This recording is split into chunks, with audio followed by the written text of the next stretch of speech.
शरीफ के हमरा साबिक वजीर आजम शहबाज शरीफ और चीफ ऑर्गेनाइजर नून लीग मरियम नवाज भी मौजूद हैं। आप स्क्रीन पर भी देख सकते हैं कि चौधरी शुजात के घर के बाहर नून लीग के कारकुनान की भी एक बड़ी तादाद मौजूद है। नून लीग के रहनुमा भी चौधरी शुजात हुसैन के घर इस वक्त आ रहे हैं। अली नासिर हमारे नुमाइंदे हमारे साथ मौजूद हैं।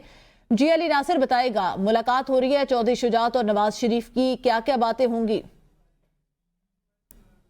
नवाज शरीफ पहुंचे हैं चौधरी शुजात हुसैन की रिहाइशगाह पर और ये मुलाकात अभी कुछ ही देर बाद शुरू हो जाएगी। नवाज शरीफ के हमरा जो बताया जा रहा है राना सनाउल्लाह और इसके अलावा मरियम नवाज है, शहबाज शरीफ भी उनके हमरा मौजूद है और यहाँ पर हम देख रहे हैं कि कारकुनान भी मौजूद है जो कि जैसे ही नवाज शरीफ यहाँ पर पहुंचे तो उन्होंने उनके ऊपर फूलों की पत्तियों से फेंकना शुरू कर दिया, मुस्लिम लीग नून जिंदाबाद के नारे लगाना शुरू कर दिए।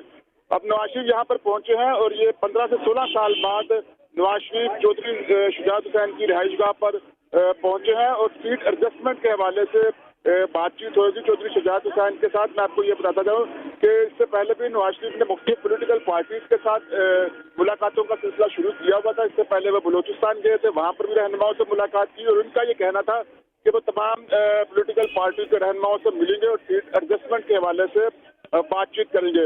अब जो इम्कान भी जाहिर किया जा रहा है कि मियां मोहम्मद नवाज शरीफ गुजरात के अंदर जो कि काफी का गढ़ भी है, चौधरी शुजात हुसैन वहाँ पर अक्सर सीटें निकालते हैं, वहाँ पर सीट एडजस्टमेंट के हवाले से हो सकता है बातचीत हो।